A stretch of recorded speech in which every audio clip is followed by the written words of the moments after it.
Bismillahirrahmanirrahim. Assalamualaikum warahmatullahi wabarakatuh. Wassalatu wassalamu ala rasulillah wa ala alihi wa ashabihi wa mawalah amma ba'd. Pemirsa Bandung TV, apa kabar semuanya? Mudah-mudahan dalam keadaan sehat walafiat, ya, tidak kekurangan sesuatu apapun. Bagi yang sedang ditimpa bencana, bagi yang sedang ditimpa musibah, kepayahan atau sakit, mudah-mudahan Allah angkat segala permasalahannya menjadi lebih baik dan selalu ada jalan keluar. Alhamdulillah, embun pagi tanggal 4 Januari 2023 ya, di awal tahun, hadir kembali di tengah-tengah kita. Guru kita semua juga kembali hadir, ya, sehat walafiat dan siap memberikan yang terbaik bagi kita semua, ya. Dan kita akan mencoba membahas sebuah tema yang masih terkait dengan akhir-akhir ini, dengan kondisi secara keseluruhan, bukan saja di Jawa Barat, di Indonesia, ataupun ini juga hampir seluruh dunia. Kita akan mencoba membahas tema menghadapi musibah, sehingga gimana caranya kita bisa menghadapi musibah dengan sabar, dengan tawakal, dan penuh keikhlasan menjalani. Baik, langsung lama kita akan coba langsung saja. Ya, siap. Silakan. Assalamualaikum warahmatullahi wabarakatuh. Alhamdulillah. Ya. Puji syukur pada Allah Subhanahu wa taala. Alhamdulillah, semua alhamdulillah. Agak sedikit peluk. Karena sekarang dinginnya luar biasa. Ya, Masya Allah. Ya. Semua yang sakit jadi sembuhkan. Amin. Yang sedang menghadapi masalah segera diangkat masalahnya. Amin. Itu. Karena banyak WA yang tidak sempat saya jawab, ya, cuma ada yang minta dibahas kembali menghadapi musibah. Ya. Ya. Allazina idza asabahum musibah qalu innalillahi wa inna ilaihi rajiun. Yang pertama. Jadi doa yang harus dibaca setiap saat bila mendengar musibah itu innalillahi wa inna ilaihi rajiun. Itu ulang-ulang itu. Bila ada gempa, banjir, udah innalillahi wa inna ilaihi rajiun. Satu. Yang kedua, jangan lupa, karena musibah itu laksana angin, ya. Angin debak ke pohon. Itu bukan hanya pohon yang goyang, tapi akar diuji. Kalau akar nggak kuat bisa roboh dengan akar. Saya lihat kemarin di Bali, di mana banyak pohon yang tumbang. Akarnya itu sampai terbalik, ya. Jadi pohonnya diuji, akarnya juga diuji. Makanya cara yang kedua menghadapi musibah itu perkuat akar, perkuat pohon. Kalau itu musibah datang berupa banjir, berupa gempa, ya, tetap akar harus kuat, keimanan kita harus kuat. Tetap iman kepada Allah. Karena musibah datang tidak datang, iman harus kuat.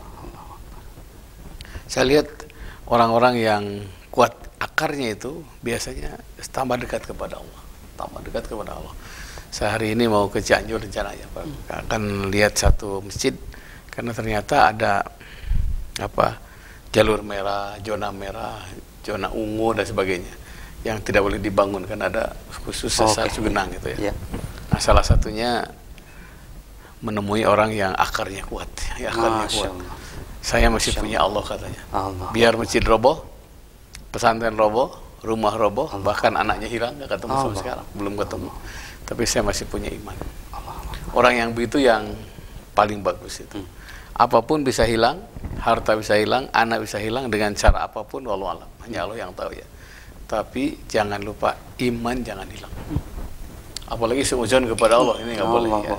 Suudzon itu jelek sangka kepada Allah, ya, karena itu pasti setiap orang tuh punya ujian tersendiri. Dalam Quran itu wazul zilu, digoncangkan dengan goncangan yang sangat berat. Sangat berat, sangat berat. Ada yang mengatakan zilzalan syaidah, itu lebih keras lagi. Digoncangkan dengan goncangan yang sangat dahsyat. Kalau kita lihat dalam Quran itu, sabarlah kalian seperti sabarnya ulul azmi, katanya. Para nabi yang luar biasa, ya. Kita tuh nggak seberapa ujian itu, ya. Nah, itu perkuat iman. Yang perkuat iman dengan cara apa? Minimal dua. Satu, rutin baca Al-Quran. Yang kedua, sholat jangan lupa. Karena sampai saat ini, alhamdulillah, ya, teman-teman yang imannya bagus itu tetap ibadah. Bahkan sampai ada rumah yang setengah roboh, jadikan musola. Ada yang madrasah setengah roboh, jadi musola. Karena masjid sudah roboh. Di daerah Cianjur situ. Nah, untuk ini, pemirsa Bandung TV, bila ada musibah, tetap perkuat iman. Karena iman itulah yang akan menerapkan kita, ya. Karena musibah apapun, anak sakit, paling kebakaran, gempa, itu semua tidak ada artinya dibandingkan hilangnya iman. Itu lebih besar dahsyat yang hilang iman itu. Apalagi diiming-iming ya, dikasih baju, dikasih makanan, dikerjaan, sampai pindah agama itu nggak boleh. Tidak boleh. Yang ketiga, sabar. Sabar itu satu-satunya pahala tanpa batas ya. Innama yuwaffas sabiruna ajrahum bighairi hisab. Hanya orang yang sabarlah yang pahalanya tanpa batas. Itu luar biasa ya. Kalau lihat Al-Quran surat Az-Zumar 10, satu-satunya pahala tanpa batas adalah sabar. Luar biasa. Sabar itu wa madufu wa mastakanu. Tidak lemah dan tidak putus asa. Masya Allah. Jadi apapun yang menimpa dia tenang. Dia tidak lemah, tidak putus asa. Terus berjuang, terus berjuang, terus berjuang. Karena boleh jadi ujian itu akan datang karena sebagai modal untuk lebih sukses. Banyak orang yang miskin tiba-tiba jadi kaya. Karena miskin jadikan modal. Banyak orang yang sakit jadi sehat. Kenapa? Sakit jadikan modal untuk sehat. Banyak orang yang tidak punya jadi punya. Karena tidak punya jadi modal untuk punya. Nah karena itu orang yang sabar tuh aktif terus. Wa madhubu wa mastakanu. Jadi yang dimaksud innallaha ma'as sabirin itu adalah Allah bersama orang yang sabar, yaitu sabar yang aktif terus. Aktif terus, tidak putus asa, tidak mengenal lemah.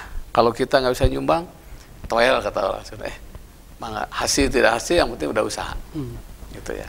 Kita nggak bisa nyumbang, udah kasih tahu yang banyak uang, kasih tahu yang punya harta. Ayo kita sama-sama untuk membantu mereka. Nah berikutnya ada keterangan yang sangat penting juga, tetap husnudon.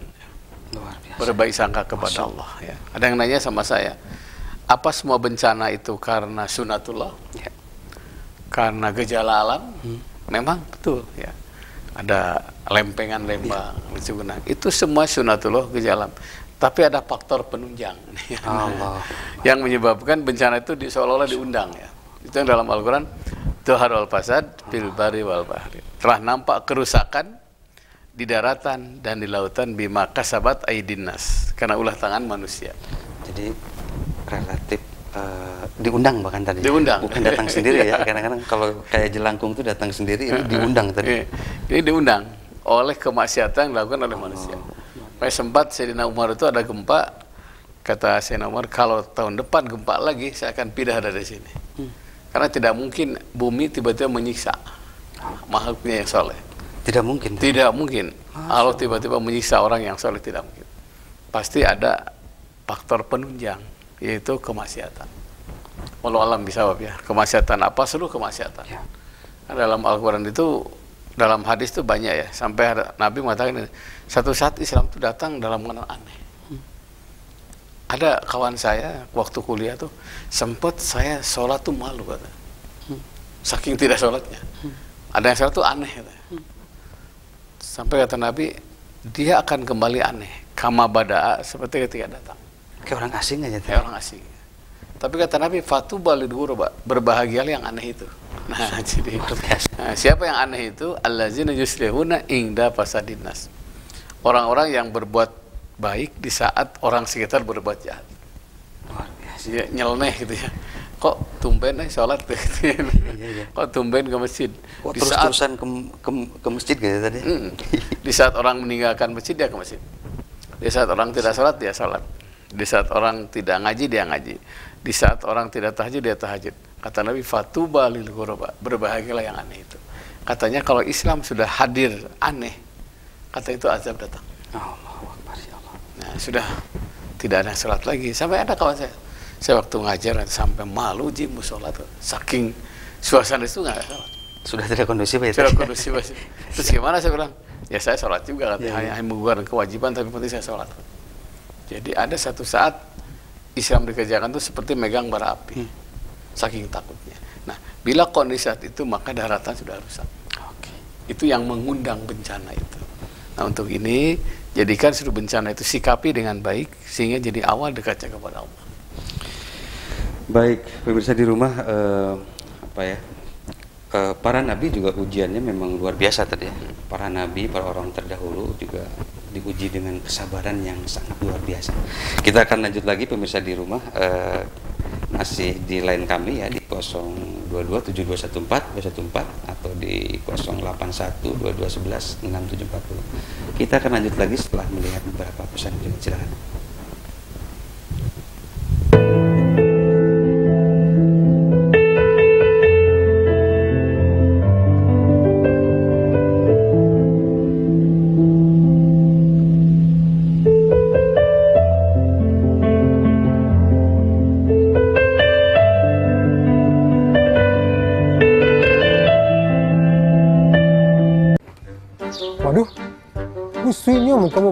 Iya nih, kusut kayak gambar TV di rumahku. Aha, nonton di rumah pakai Nusantara Siben. Hah? Nusantara Siben? Gambarnya bening, sinyalnya mulus. Produk baru dari Transvision Nusantara. Nikmati tayangan seru yang lebih ekonomis untuk keluarga di rumah. Ayo beli paket Nusantara Siben di dealer resmi di kota Anda. Punya Transvision. Sampurasun wargi-wargi sadayana. Ulah hilap. Nonton terus si Cepot Ngador di Bandung TV Jatidiri Pasundan di jam berikut. Waspada bakteri dan virus di sekitar kita. Virus corona telah menjangkit ribuan orang dan telah menyebar ke 16 negara. Bagaimana mencegah tertular virus corona ini? Menggunakan masker saja tidak cukup untuk mencegah penyebaran virus corona. Karena ukuran virus corona yang hanya sekitar 0,1 mikron, tidak dapat dihadang oleh masker umum yang hanya dapat menyaring partikel berdiameter 0,3 mikron. Kita juga harus sering mencuci tangan dengan bersih, juga menghindari kontak fisik dengan orang yang sakit, dan lengkapi asupan untuk meningkatkan sistem imun tubuh dengan mengonsumsi MyBio Susu Kolostrum. Karena MyBio Susu Kolostrum sangat bermanfaat untuk meningkatkan daya tahan tubuh, membantu proses penyembuhan, serta proses pertumbuhan. Dengan rutin mengonsumsi MyBio Susu Kolostrum, akan membantu mencegah tubuh kita tertular dari serangan virus penyakit yang berbahaya.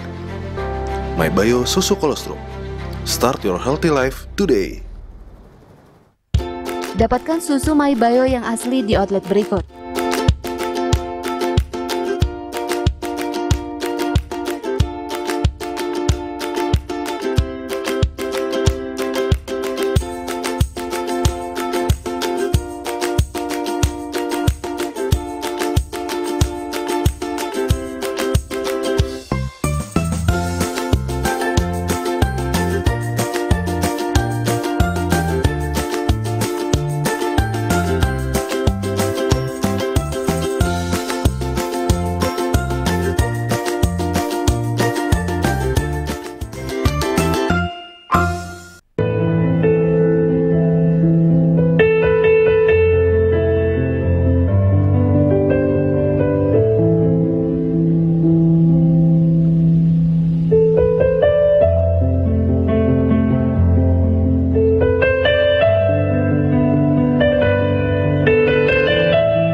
Baik, pemirsa di rumah, ini luar biasa ini. Menghadapi musibah ini, saya pikir ya umat kita semua di dunia ini sedang mengalaminya gitu ya. Dari mulai bencana Covid, kemudian ada gempa. Makin kesini juga perubahan disrupsi ya kalau itu. Jadi perkembangan teknologi yang semakin hari semakin luar biasa. Baik, kita akan lanjut kembali. Apa sebaiknya umat kita sebagai muslim yang paling menghadapi berbagai bencana, berbagai musibah yang seolah-olah memang nyaris tidak pernah usai lah gitu ya, kan? Bahkan di gempa di Cianjur itu ya 2 hari 3 hari kemarin juga masih terus saja ada. Gimana tadi? Pangandaran kemarin gempa juga. Iya betul tadi Pangandaran. Ya sebetulnya gini Pak Gung ya.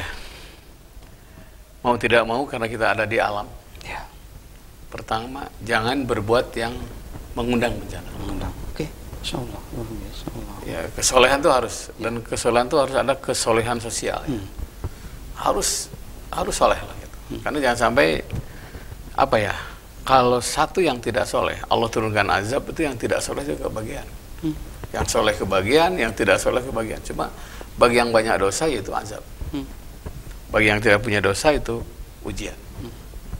Ini ada antara ujian dengan azab di situ ya, berbeda. Nah untuk ini, kalau toh bencana itu datang semua kena, maka harus ada kesolehan kolektif ya. Kesolehan bersama-sama. Ya soleh ritual pokoknya.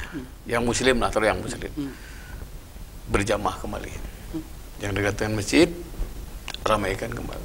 Berjamaah di masjid. Karena terlalu banyak dalam hadis, bahkan isyarat dalam Quran, salah satu yang mengundang bencana itu apa? Masjid mewah tapi kosong. Ini. Jadi gini, ada di sini bihasbil mu'min minasyaqai wal khaybah. Ciri mundurnya iman di satu tempat wal khaybah, dan akan ditimpakan bencana. Ayas ma'al muadzin yusabibuhu bis shalah. kedengaran suara azan, tapi tidak tertarik berjamaah. Tidak bergegas. Tidak bergegas. Itu azab itu. Khaybah itu sial, khaybah itu azab. Ya kita tidak menuntut seperti di Mekah ya, begitu azan tutup toko, tidak ya. Minimal lah, kalau kita pergi ke Jakarta, dia tahu ya. Kalau kita pergi rekreasi kemana, ke Garut, di Nagreg, kita sholat dulu. Sehingga suasana laporan kepada Allah itu katanya, syarat itu kan laporan ya. Kalau 5 kali ini berjamaah laporan kepada Allah, pasti Allah turunkan rahmat, bukan laknat. Dan saat itulah, afullah akbaru min zambika. Saat masjid penuh dengan yang berjamaah sholat, ampunan Allah lebih besar dibandingkan laknatnya.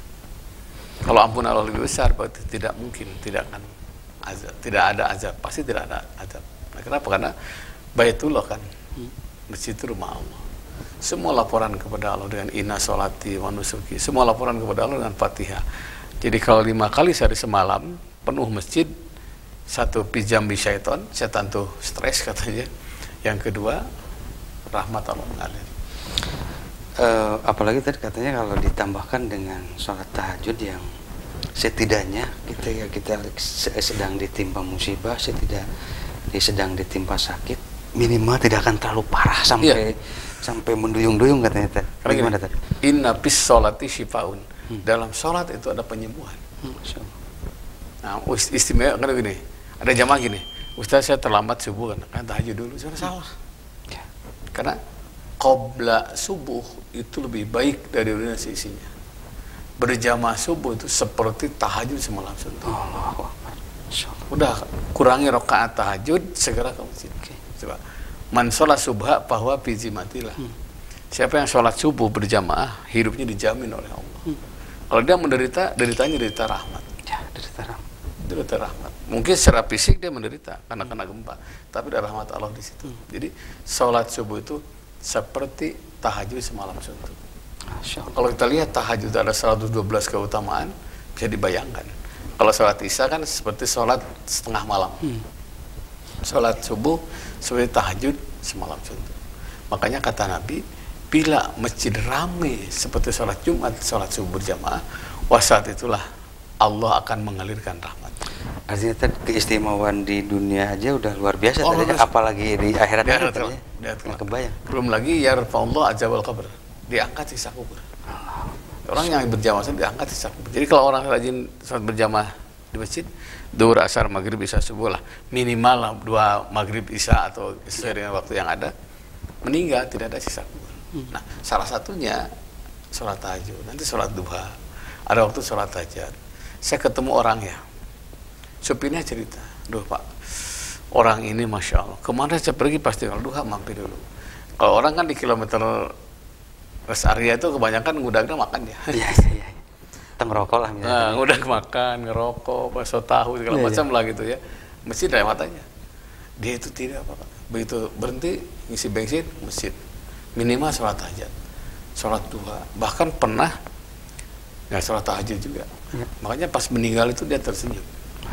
Karena orang meninggal dunia, orang yang tidak pernah meninggalkan sholat itu husnul khotimah. Itu kejadian itu. Dan itu orang ini Masya Allah, sesibuk apapun, rapat, sholat berhenti, segera laporan kepada Allah. Jangan sampai kita masalah dunia jadi pokok sholat gitu kan. Kan kebanyakan orang tuh kalau ada dengar aja sholat itu. Bihasbil mu'min minas syaqai wal khaybah. Ciri mundurnya iman satu tempat wal khaybah, dan akan ditimpakan bencana. Ayas ma'al mu'ajin yusuf bisolah palujibuhu. Kedengaran suara azan tapi tidak bergegas untuk melaksanakan sholat. Ya minimal kalau ada istilah wikorusaah ya, menghormati waktu ya. Adzan udah sholat di mobil. Nanti ada waktu sholat lagi, niat menyempurnakan, itu lebih aman. Ada sholat di atas punggung kuda, sholat ketika perang. Itu menunjukkan betapa penting sholat. Kenapa sholat tidak semata-mata ritual, tapi arhis ya, penangkal berbagai kesulitan. Minimal orang itu tenang. Saya tadi ya lagi kurang sehat, kalau 3:30 bangun, kalau tahajud dulu sempurna pasti nggak keburu. Aja kita kurangi rakaat tahajud, ngejar subuh. Kenapa? Sholat subuh itu saya lagi seperti tahajud semalam suntuk. Karena hanya orang-orang tertentu, orang-orang pilihan yang bisa diundang oleh Allah. Oh ya, pilihan. Karena relatif sholat subuh itu ya 2 sab, 3 sab itu udah luar biasa. Bahkan anak-anak muda itu hampir nyaris zaman sekarang ya rata-rata orang-orang tua aja, orang-orang tua yang udah para sepuh. Makanya katanya kalau orang tua berjamaah sholat, setan itu stres. Kalau orang muda berjamaah sholat, stres setan itu katanya.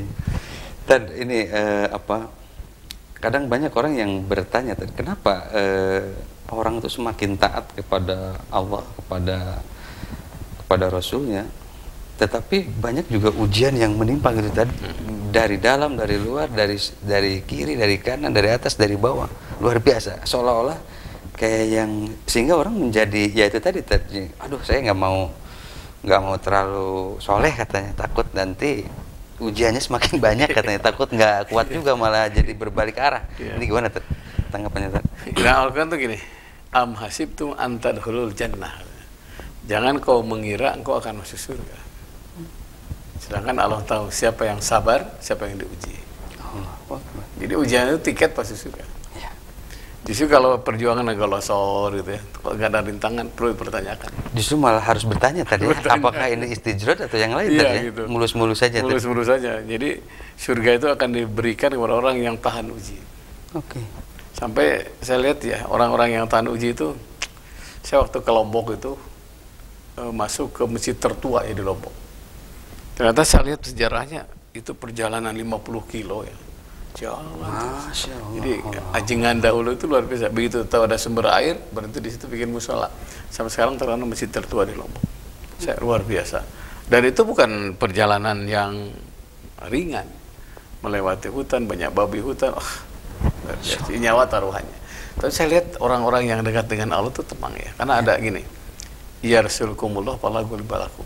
Jika telah datang pertolongan Allah, fala ghulibalakum. Tidak ada yang mengalahkan. Artinya kan kita harus membedakan antara kesenangan dan ketenangan tadi. Padahal ketenangan itu sudah pasti senang ya. Kalau senang itu belum tentu tenang tadi. Jadi gimana tadi? Tidak semua yang senang itu menyenangkan. Oke, Masya Allah. Tidak semua yang menyenangkan itu menyelamatkan. Iya. Jadi ingat, tidak semua yang menyenangkan itu menyelamatkan. Kata siapa judi tidak senang? Senang. Kata siapa jidah tidak senang? Jidah senang. Tapi tidak menyelamatkan. Tugas kita adalah bagaimana supaya kesenangan ini ujungnya menyelamatkan dunia akhirat. Dari situ ada istilah takhir. Kita dianjurkan memilih. Akal itu bisa. Walaupun agama belum dilibatkan, akal bisa membedakan. Oh ini jelek, ini salah, ini jelek, ini salah, ini bagus, ini tidak. Nah, apalagi dibandingkan dengan agama. Karena agama itu untuk menjaga akal. Karena apapun alasannya, akal punya kemampuan terbatas ya. Ilmu pasti saja kalau dibarengi agama lama-lama tidak pasti dan yang pasti Allah. Masya Allah. Nah untuk ini sebelum kita melangkah bukan hanya menyenangkan, secara dunia ini menyenangkan, tapi di akhirat nyilahkan mundur. Saya ketemu dengan orang supir taksi ya. Waktu itu saya pakai Grab ngajar. Kok sopan banget orang ini ya. Langsung saya bilang, Pak di mana alamatnya? Saya cerita ini. Udah, Bapak tidur aja lah. Saya tahu kok sana. Rupanya dia lulusan perguruan tinggi di situ. Udah jadi kerja di Pertamina. Kenapa tahu? Saya kan dulu kuliah di sini katanya. Oh gitu. Terus kenapa jadi supir taksi? Waduh Pak, saya cari ketenangan. Iya. Jadi di divisi khusus kontrol bangunan. Satu saat saya cek bangunan katanya nggak sesuai dengan SOP-nya. Jadi mungkin dikurangi besi, dikurangi ini. Sampai kesimpulan dia dana yang dipakai hanya 40%. Tapi mau dilaporkan ternyata pemborongnya itu anak bos dia. Kalau mau dilematis yang luar biasa. Dilematis luar biasa. Kalau kau laporkan katanya kau akan dipecat atau diasingkan ke tempat yang lebih jauh. Terus serang Pak Ustadz katanya, saya hidup tuh kayak luar biasa, mobil yang luar biasa, senang, tapi tidak menenangkan, tidak menenteramkan. Tapi ternyata setelah saya keluar jadi tenang. Makanya yang dicari adalah ketenangan, bukan hanya kesenangan. Karena tidak semua kesenangan itu menenteramkan batin. Jadi buat apa melimpah kalau tidak berkah katanya tadi. Gitu. Oke, baik pemirsa di rumah, luar biasa ini. Kita hari ini, kita pagi ini diberikan nutrisi atau ilmu yang menancap dalam jiwa sehingga kita bisa menjadi pribadi yang insya Allah bisa menjadi lebih baik. Kita akan lanjut lagi setelah melihat beberapa pesan dulu, silakan.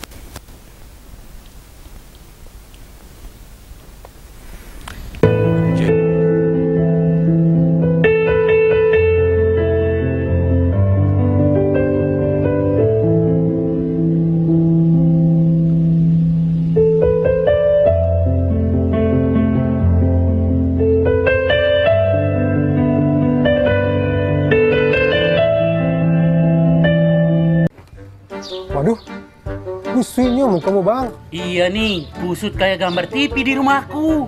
Aha, nonton di rumah pakai Nusantara Si Ben. Hah? Nusantara Si Ben? Gambarnya bening, sinyalnya mulus. Produk baru dari Transvision Nusantara. Nikmati tayangan seru yang lebih ekonomis untuk keluarga di rumah. Ayo beli paket Nusantara Si Ben di dealer resmi di kota Anda. Punya Transvision. Bandung Hits.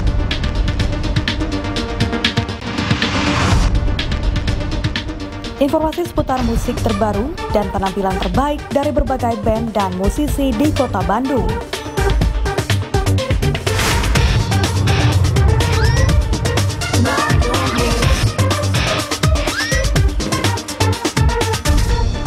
Saksikan Bandung Hits setiap Jumat pada pukul 16 waktu Indonesia Barat hanya di Bandung TV. Waduh, kusutnya mukamu bang. Iya nih, kusut kayak gambar TV di rumahku. Aha, nonton di rumah pakai Nusantara Si Ben. Hah? Nusantara Si Ben? Gambarnya bening, sinyalnya mulus. Produk baru dari Transvision Nusantara. Nikmati tayangan seru yang lebih ekonomis untuk keluarga di rumah. Ayo beli paket Nusantara Si Ben di dealer resmi di kota Anda. Punya Transvision.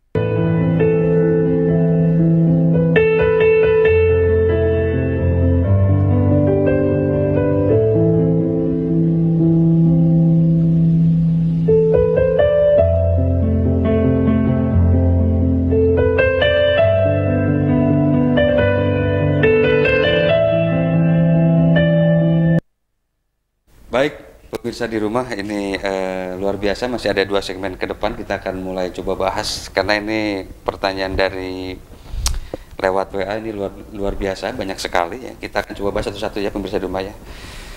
Tadi dari 054 ini tadi, Pak Ustadz, ini mohon tanggapannya tentang peresmian Masjid Al-Jabar yang sangat viral ini, karena ini begitu megah sehingga menjadi luar biasa perhatian kita. Ini gimana tuh plus minusnya Pak? Satu, kita bersyukur ya, bersyukur punya masjid ya. Bersyukur pertama punya masjid. Saya diundang, aduh hapunten nih nggak bisa datang ya kemarin, karena memang lepas terapi, jadi nggak bisa. Udah masih tahu undangan sampai 3 dari MUI, dari ini, saya nggak bisa datang, cuma ikut gembira ya. Satu, kedua kita bersyukur karena masjid itu Al-Jabar, tidak ada lambang organisasi. Jadi Al-Quran mengatakan masjid itu masabah linnas, satu daya tarik. Jadi masjid harus jadi ikon satu kota. Karena akan jadi ikon satu kota, pasti banyak dikunjungi. Apalagi sudah diresmikan, wah luar biasa. Kedua, masabah itu tempat berkumpul seluruh manusia. Makanya tidak boleh masjid dikuasai satu kelompok. Punten, masjid Persis, masjid NU, Muhammadiyah itu blank Al-Jabar itu. Itu berarti bisa terakomodasi semuanya. Makanya untuk peresmian seluruh ustadz diundang semua. Dari lintas mazhab, lintas suku, lintas keluarga.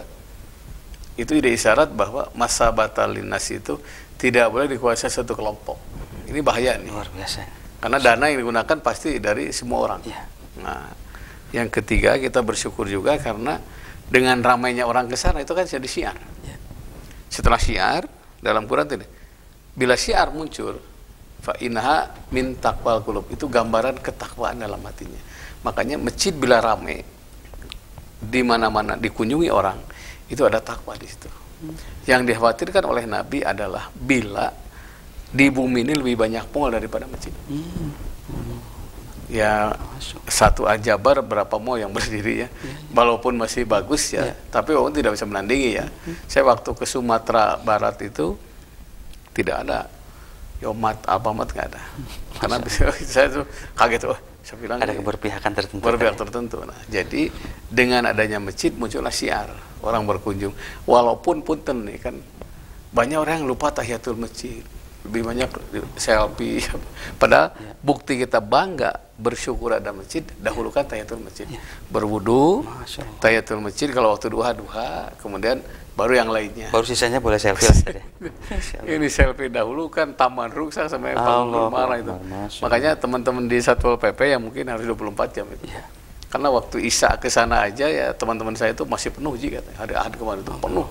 Kalau saya besok ke sana. Jadi dengan syiar muncul fa innaha min taqwal qulub. Itu gambaran ketakwaan dalam hatinya. Wa may yu'azim syairallah fa innaha min taqwal qulub.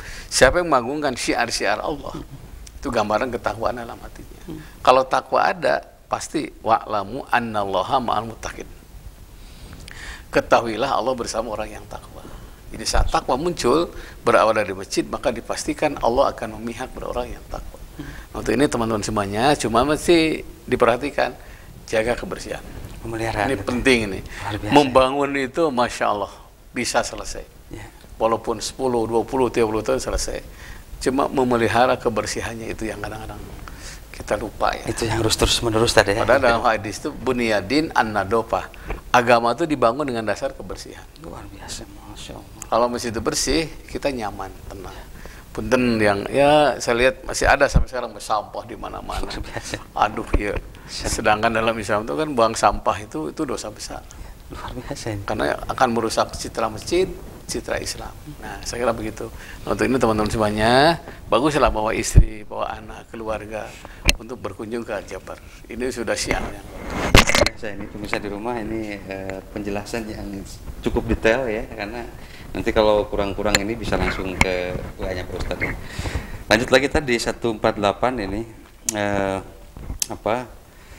Nah, ini di masjid ini boleh nggak ada nyanyi-nyanyi rohani katanya, ada ya kayak semacam seremonial tertentu ya. Ya kalau masjid itu disebutnya syiar ya. Kan ada syiar syair. Dengan syair akan muncul. Dengan syiar pasti ada syair.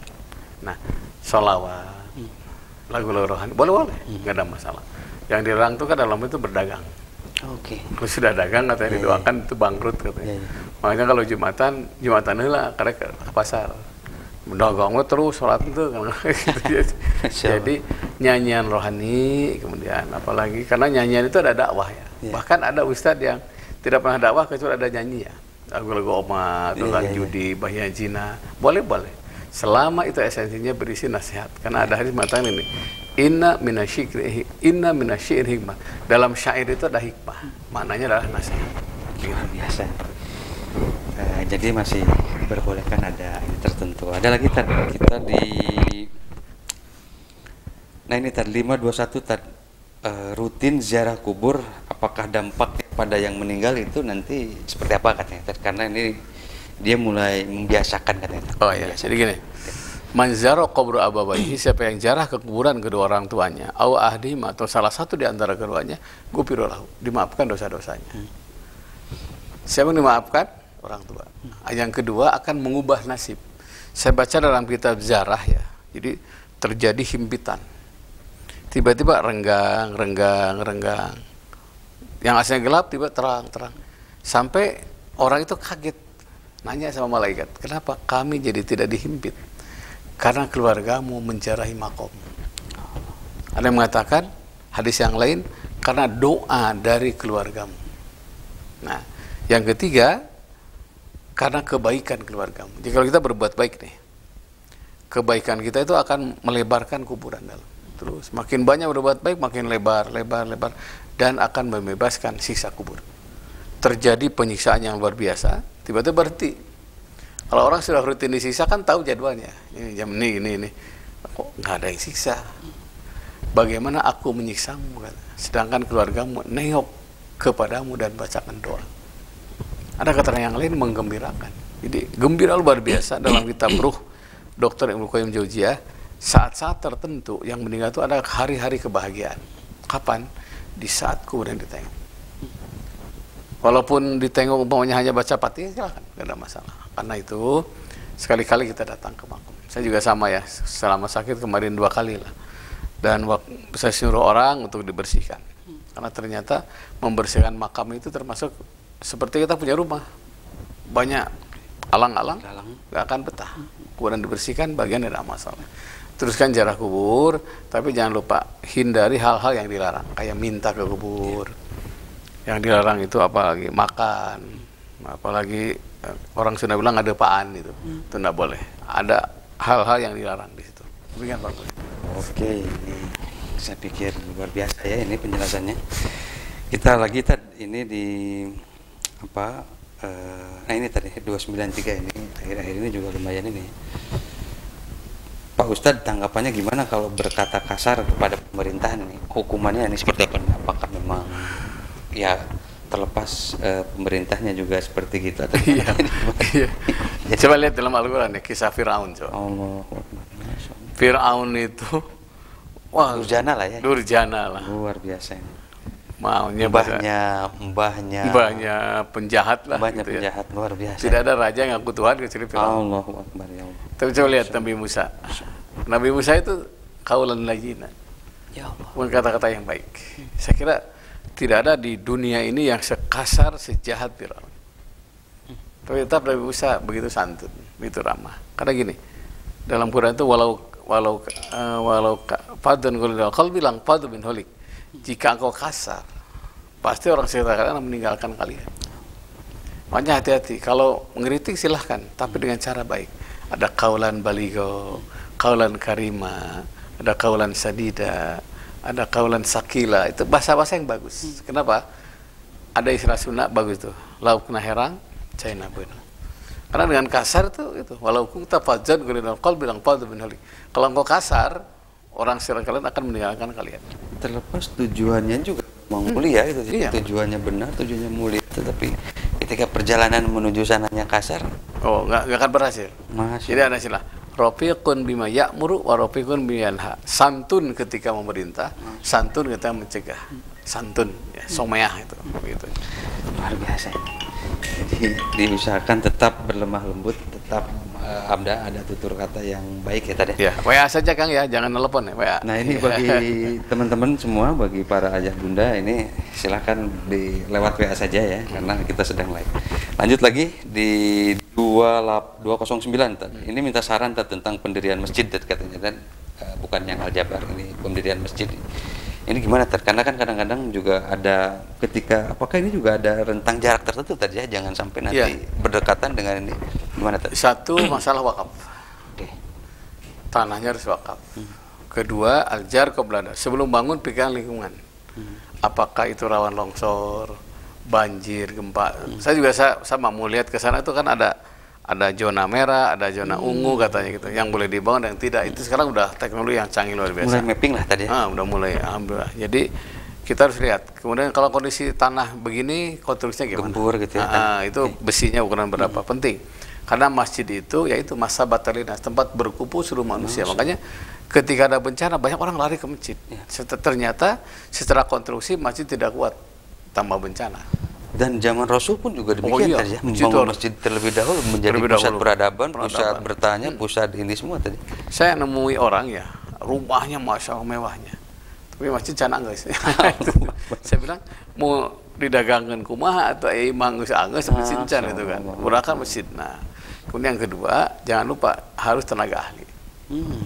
Jadi masjid itu bukan hanya asal jadi, karena ingat pahala bangun masjid sebesar sarang burung kan, bangunkan di sana di surga gitu kan. Bukan hanya itu, tapi masjid harus jadi ikon, jadi daya tarik, sekaligus juga tempat berteduh. Dan jangan lupa masjid harus makmur dan memberikan kemakmuran. Yang penting, masjid itu harus makmur dan memberikan kemakmuran kepada orang sekitar masjid itu. Makanya dibenarkan ada toko, ada supermarket atas nama masjid, sehingga nanti masjid bisa menghidupi dirinya sendiri. Ada tempat pernikahan gitu kan, sehingga resepsinya di mana, nikahnya di masjid, kayak pusdai itu kan, banyak itu. Itu secara seperti itulah masjid. Jangan sampai asal jadi. Secara konstruksi harus kuat, kemudian arsitekturnya pun harus indah. Karena masjid harus ada daya tarik. Punya magnet tertentu saja yang menyedot ada magnet, ada masabah, daya tarik. Banyak orang tuh, saya pernah ketemu orang kok, setiap ada saya di situ ada, Pak, di mana linggih gitu, orang Sunda kan.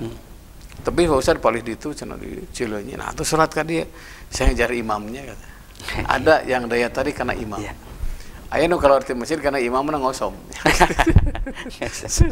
Sudah enggak jelas imamnya tajwid. Nah, masa daya tarik. Ada yang bersih. Ada yang masjid daya tariknya karena airnya banyak. Bagus itu. Ada yang masjid karena Jumat berkahnya. Makanannya banyak.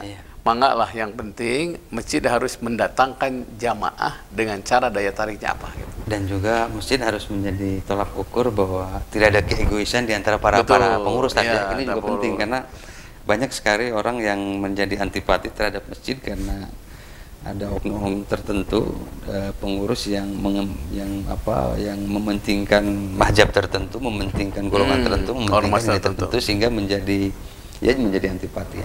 Apalagi zaman sekarang menjadi viral dan itu sangat mudah sekali orang menjadi bisik-bisik. Jadi bergosip ya itu sudah bukan lagi di muka umum, sekarang itu udah lewat internet. Menyebar.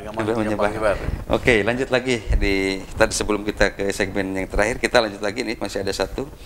Di 296 tadi ini, masa idah belum beres sudah menikah lagi. Ini hukumnya gimana tadi? Mungkin ini kepada perempuan kelihatannya. Iya, jadi gini. Ada nikah wajib, ada nikah sunnah, ada nikah haram. Nikah wajib itu kalau tidak nikah dia berzina, harus wajib. Nikah sunnah itu bila sudah memayyiz dewasa. Dewasa usia, dewasa harta, dewasa ritual. Nah, ada yang nikah haram. Nikah haram itu salah satunya nih, nikah di masa iddah. Kalau sudah haram hubungan suami istri, hubungannya itu zina. Kalau zina pasti kesannya bukan rahmat tapi azab. Nah, ada juga nikah penyebab pindah agama, itu juga haram. Nikah dengan yang belum dewasa, nikah yang budak letik itu nggak boleh. Nah, nikah aja nggak boleh, apalagi undang-undang di negara kita kan ada ukurannya, laki-laki umur berapa, perempuan berapa. Nah, 1 dari 15 nikah haram itu adalah nikah di masa iddah. Makanya kita harus aktif memberitahu. Bahkan mazhab Syafi'i kalau masa iddah keluarnya harus mengumpul. Betul. Gak boleh bersoleh. Kenapa? Kan masa iddah. Dan ternyata setelah diteliti, ya kenapa ada masa iddah? Ini yang neliti Yahudi. Perempuan itu baru bisa menerima laki-laki lain setelah masa iddah beres. Karena kalau masa iddah belum beres itu masih ada bekas mantan suami. Kalau terjadi hubungan intim itu terjadi pemerkosaan rahim. Kalau jadi anak, nauzubillah. Kalau enggak anaknya cacat, rahim yang cacat. Makanya apalagi yang sudah punya suami nikah dengan berzina dengan punya istri. Minantu yang mertua nih. Luar biasa ini. Itu udah parah banget itu ya. Luar biasa ini. Nah, sampai si Yahudi ini masuk Islam. Kenapa ada masa iddah sih gitu kan? 3 bulan karena ternyata masih ada sisa-sisa tapak-tapaknya gitu lah yang bekas suami yang dulu. Begitu masa iddah beres, baru dia menerima pembuahan lain. Gitu. Jadi Gusti Allah memberikan hukum udah bukan main-main ya, selalu menjadi hikmah yang besar ya, dan kita samina wa ata'na tadi. Luar biasa. Kita iklan dulu tadi ya, karena masih ada 1 segmen ke depan. Pemirsa di rumah nih semakin menarik, luar biasa ini. Insya Allah kita akan mendapatkan barokah dari ini semua. Kita akan lanjut lagi setelah melihat beberapa pesan dulu. Silakan.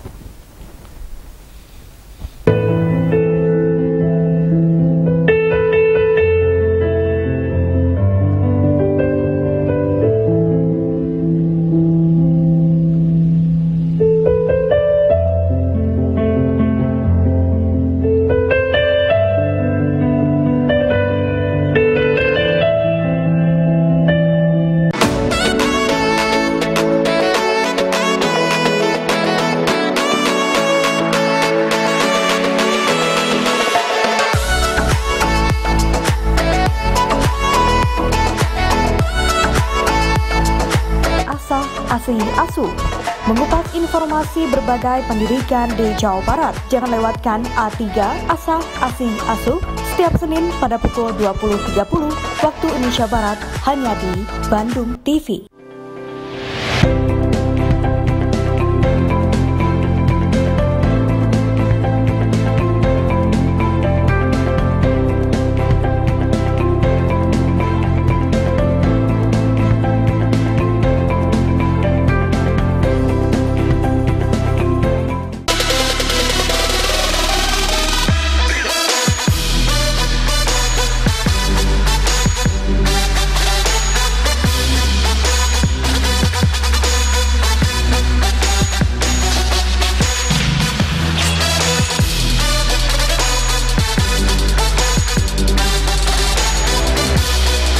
Saksikan Sport Arena setiap hari Selasa jam 20.00 waktu Indonesia Barat hanya di Bandung TV.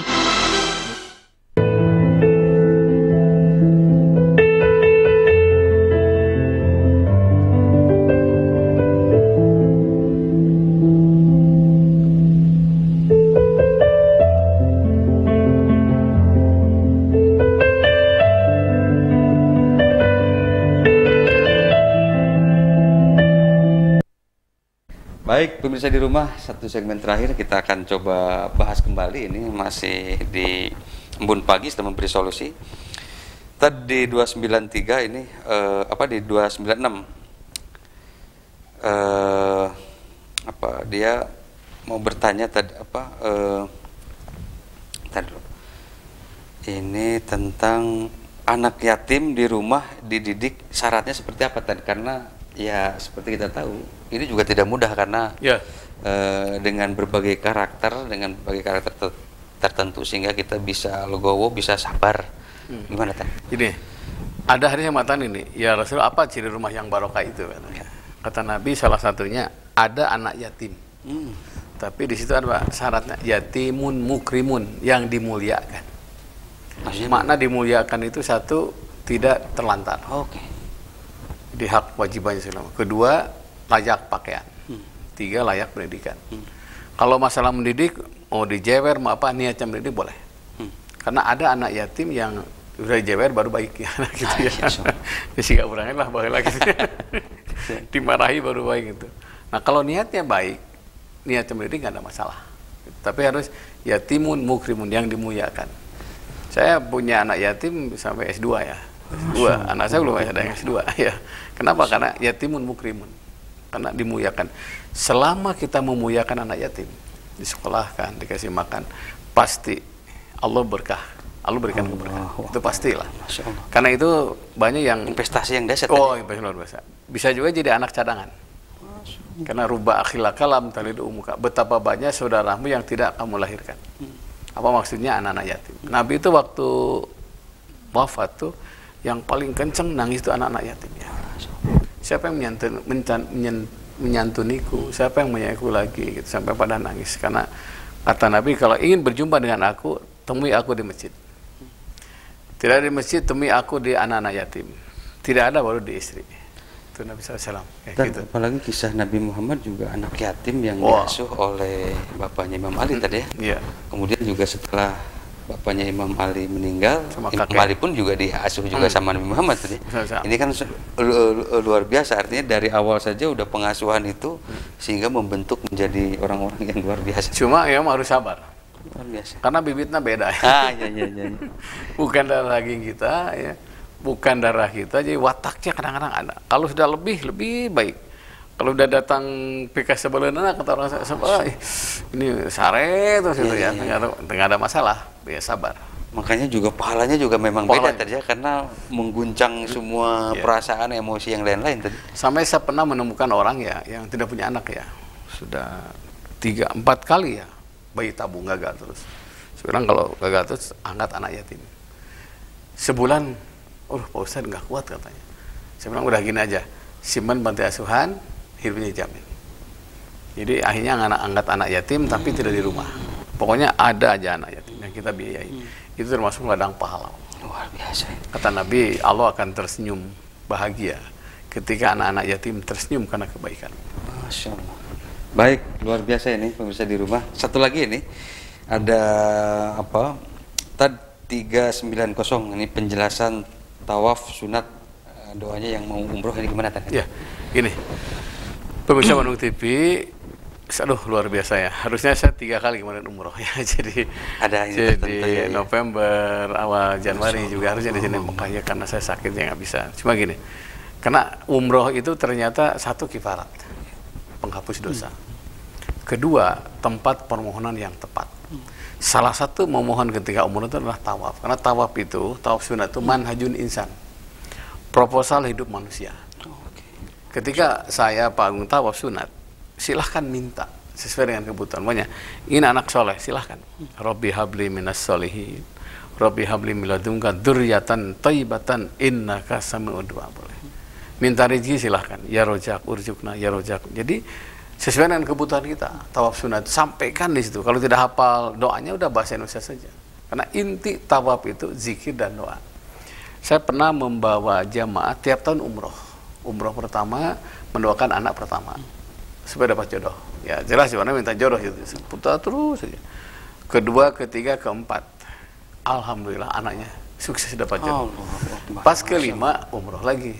Pak minta apa lagi, kan anak sudah nikah semua. Ustaz, saya rindu sama ayah saya. Ayah kemana? Ya 30 tahunan lah sudah wafat. Jadi gimana? Tawafkan aja Pak. Jadi selama tawaf itu apa? Mendoakan ayahnya almarhum. Rabbirhamhuma kama rabbi saghira. Allahumma gfirlahu. Dan dia minta sendiri, nggak ditemani ya. Saya nunggu dengan istri dan anaknya di pintu 1. Keluar dari masjid itu bengkak ya. Orang Sunda bilang cari dulu. Yang ngegabruk saya, nangis terus. Saya nangis karena bahagia. Saya lihat ayah saya ketika putaran ke-7 kelihatan tersenyum di Hijri Ismail. Itu menunjukkan bahwa begitu agungnya haji dan umroh, saya meninggal pun bisa mengunjungi keluarganya. Dengan cara apa? Wallah. Gitu Pak. Luar biasa ini. Ini perjalanan goib lah tadi. Oke, lanjut lagi tadi. Ini ini nih apa 605. Nah ini juga pindah rumah karena tetangga jahat. Maksudnya gimana tadi? Ya maksudnya jahat itu jahat kita bisa ini tertentu ya, mungkin karena julid atau gimana lah. Iya. Jadi salah satu rumah yang berkah itu adalah tetangga yang baik. Jarun salihun katanya. Nah kalau tetangga sudah nggak baik itu bisa hilang keberkahan karena lama-lama pasti kita kepancing. Sabar, lama-lama kepancing dan itu bisa bahaya. Nah salah satu yang menyebabkan pindah Nabi ke Madinah diganggu tetangga. Dan tetangganya itu bukan orang lain ya, Mangna, ya, Abu Lahab, Abu Jahal kan. Rasul itu rumah Rasul, rumah Abu Lahab, situ di Jama, di Haram. Setiap masuk ke Masjidil Haram pasti melewati komplek Abu Lahab. Dan Abu Lahab itu paman Nabi. Nabi manggilnya Mang, Mang Lahab lah gitu. Sekarang jadi toilet terbesar di dunia ya. Di dunia itu rumahnya itu jadi toilet terbesar. Dilempari, apalagi masang duri, ketika sholat diganggu, sampai sendalnya pun hilang. Sampai akhirnya Abu Lahab itu puncaknya ngutus Suraqah bin Malik akan membunuh Nabi kan. Akhirnya Jibril datang, diutus oleh Allah, bahasa saya mungkin, Muhammad saya tinggalkan tempat ini, kau akan dibunuh. Sampai ngasih tahu informasi dengan surat Al-Anfal nggak salah. Wa izzam hurubikal ladzina kafaru. Ingatlah ketika orang kafir bikin rencana. Dia itu untuk memenjarakan kamu, au yaqtulu kamu membunuhmu, au yukhrijuka atau mengusirmu ke luar negeri. Wa yamkuruna wa yamkurullah. Mereka punya rencana, Allah pun punya rencana. Wallahu khairul makirin, dan sebaik-baiknya rencana Allah. Ujungnya apa? Nabi hijrah. Tapi pas keluar rumah, kan rumahnya dipagar oleh orang kafir. Rasul ngambil pasir, baca Yasin, dilemparkan, tertidur orang kafir semuanya. Rasul selamat ke Gua Sur. Di Gua Sur juga bersama Abu Bakar As-Siddiq ya. Dan Abu Bakar As-Siddiq masuk duluan. Disumbatlah lubang-lubang dalam gua itu. Saya masuk tahun 92 ke Gua Sur itu ya. Memang bukan gua itu tumpukan batu, tapi kelihatan banyak ya mungkin kalajengking dan sebagainya. Begitu masuk sudah disumbat, ada lubang tersisa. Disobek bajunya sumbat. Ada lubang tersisa. Ibu jarinya dimasukkan. Ternyata lubang kalajengking kan. Makanya saya kurang setuju kalau ada satu ormas yang menjelekkan Sayyidina Abu Bakar As-Siddiq. Itu jasanya luar biasa. Saat itu kalau kita naik ke Gua Sur, jongkok sedikit ketahuan di dalam ada orang. Akhirnya yaitu wallahu khairul makirin. Rencana Allah itu yang terbaik. Sarang laba-laba, burung bertelur. Sehingga orang tuh pasti nggak ada orang lah di situ. Akhirnya dari situlah Rasul hijrah ke Madinah. Salah satu tujuan hijrah itu adalah menghindari tetangga. Jadi kalau nggak tahan, secara ekonomi tidak menguntungkan, secara akhlak merusak, karena batin nggak ganggu, pindah we. Da bumi Allah mah sangat luas. Luar biasa. Gitu, ya. Artinya memang ya ada wilayah-wilayah tertentu, tentu saja kalau memang dengan kondisi ekonomi buat tidak memungkinkan buat pindah ya. Memang harus dengan sabar dengan tertentu tadi ya, karena memang ketika pindah dengan kondisi ekonomi tertentu nggak ini. Tadi satu lagi terakhir tadi sebelum kita tutup tadi ini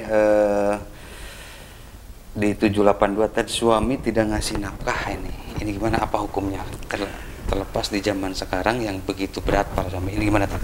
Jadi gini ya, begitu terjadi ijab kabul ya, khusus mazhab Imam Syafi'i harus nyambung ya. Setikakan kamu dengan anak saya belum terima saya nikah, itu mazhab Syafi'i. Di luar Imam Syafi'i tidak nyambung pun tidak apa-apa, tapi yang penting satu, begitu beres ijab kabul, ucapan balik dijawab oleh mantu itu ya, saat itu seorang suami sudah punya amanah, amanah anak orang. Makanya nikah itu perintah Allah. Siapa yang mengecewakan, menyakiti pasangannya, berarti menyakiti Allah. Allahnya disakiti itu kan, hakikatnya itu titipan dari Allah. Yang kedua, jangan lupa, suami yang tidak ngasih nafkah tidak amanah. Kalau tidak ada amanah, berarti tidak ada agama. La dina lima la amanatalah. Tidak ada agama yang tidak amanah. Nah, makanya dalam pernikahan itu ada sigot taklik ya. Kalau nggak salah gini, setelah saya menikah, sewaktu-waktu meninggalkan istri saya 3 bulan lamanya, atau 6 bulan tidak ngasih nafkah lahir batin, maka istri saya mengajukan ke pengadilan, jatuhlah talak saya 1. Bahkan wajib khulu ya, wajib khulu. Kecuali kalau ada kesepakatan ya. Makanya suami itu harus cari nafkah, dan cari nafkah itu lebih dari tahajud, lebih dari duha. Sama ada hadis ini, man qada ala yalihi kana qal mujahidi fisabilillah. Siapa yang cucuran keringat menghidupi keluarganya, kal mujahidi fisabilillah, itu jihad fisabilillah. Jihadnya seorang suami cari nafkah. Nah, ada di sini, inna minaz-dzunubi dzunuban la yukaffiru as-shalah walas sadaqah walal haji wal umrah. Ada dosa yang tidak dimaafkan oleh salat, tidak dimaafkan oleh sedekah, tidak dimaafkan oleh haji dan umrah sekalipun. Coba, yukaffiru hal khamu fi tulabil maisha, hanya dimaafkan dengan capeknya cari nafkah. Cari nafkah itu bukan hanya kewajiban, menggugurkan dosa. Dan cari nafkah itu hanya kematian yang membatasi. Luar biasa. Saya kan punya anak, punya istri, moyan, apa itu. Itu penting kerja itu, penting kerja. Diingatkan aja, ibu harus patuh aktif, patuhi suami, aktif ngasih masukan. Gitu. Luar biasa pemirsa di rumah, ini kita menggetarkan jiwa semua ya. Alhamdulillah embun pagi di Rabu pagi tanggal 4 Januari telah selesai kita laksanakan. Mudah-mudahan kita bisa mendapatkan maghfirah ini semua ya, bisa mendapatkan barokah luar biasa dari ilmu beliau. Mohon maaf pemirsa di rumah, kasih konklusi sama doa luar biasa. Mari kita berhusnudzon kepada Allah, mari kita bersabar, karena hari ini kita menyaksikan musibah nun jauh di sana. Jangan lupa, jangan-jangan besok lusa kita dapat musibah. Semoga kita terus istiqomah, dekati Allah, dekati Allah. Ihfazillah tajhidu amamaka. Pelihara hubungan dengan Allah, pasti Allah akan bersama kita. Semoga kita bisa istiqomah dalam berbuat baik, tetap diberikan kesabaran. Rabbana afrik alaina sabra wasabit aqdamana wansurna 'alal qawmil kafirin. Walhamdulillahil alamin. Rabu depan insyaallah ketemu lagi. Wassalamualaikum warahmatullahi wabarakatuh. Baik pemirsa di rumah, insyaallah Rabu depan kalau kita sehat, kalau kita masih dikasih umur oleh Allah, kita akan bertemu kembali ya, untuk dengan tema dan pembahasan yang lain. Wabillahi taufiq wal hidayah. Assalamualaikum warahmatullahi wabarakatuh.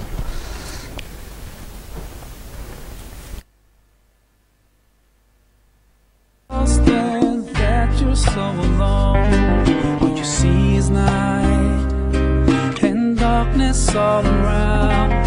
You feel so helpless, you can't see which way to go. Don't despair and never lose hope, 'cause Allah is always by your side. Inshallah, inshallah, inshallah, you'll find your way. Inshallah, inshallah, inshallah.